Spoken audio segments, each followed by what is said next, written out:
With your having observed and worked with both your dad and your grandfather, what did you learn from their experience and the way they led the business at that point? What did you take away? What was your leadership lesson from? Man, that's a good question, Pete. I think there's different aspects of what I learned, but I think one of the main things I've learned is the importance of thinking ahead, of making sure you have you're surrounded by the right people and you have a strategic plan because you're just not sure when change or crisis is coming. I think we all face it. It could be something in-house, like someone gets sick or something happens or economy change or whatever, right? And if we don't have kind of that strategic plan that is prepared for that, you hit these really, really difficult obstacles. And Mm. my grandpa's obstacle couldn't be overcome.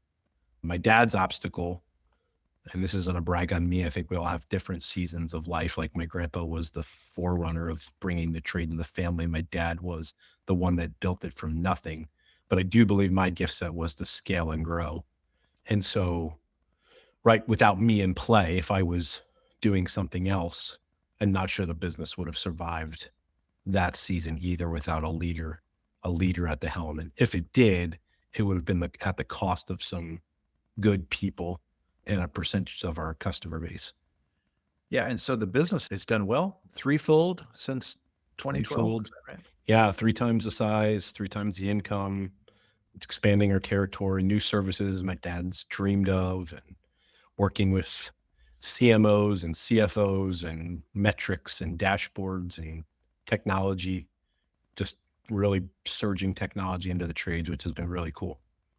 Wow. So you're the one that sounds like literally brought strategic thinking into it. You mentioned there were some things that you learned in that process, but you really brought the ability to scale in. Yeah, I was at a crossroads. So you're in that spot where dad is officially gone, him and my brother. I'm trying to clean up the culture. I'm trying to establish myself as a leader. Man, I feel like God brought me a best friend at the right time. I was going to church. This guy joined our church and he was in the data analyst software IT world, just kind of had like a background in all of that. He was working for a local company. We became friends and we were on the leadership team together at church and we were just getting to know each other. And I just loved the processes and the systems and the organization he was bringing into a nonprofit. It was like, wow, this is awesome, like so needed. And we're golfing one day and he's talking about considering a new job because his schedule shift and he was having babies. And I just said like, hey man, like if you ever are, I could use somebody like you so bad. I need like operational help. And that opportunity happened. He gave me a chance and I brought him on. And so like I could talk small business, family business, plumbing specific service industry. And he had like corporate world, data, dashboards, metrics. And we merged those two thoughts together and started writing low code 8 years ago before low code was like a popular thing and started creating all kinds of scaling ability by working through each job role and the company putting metrics to that job role.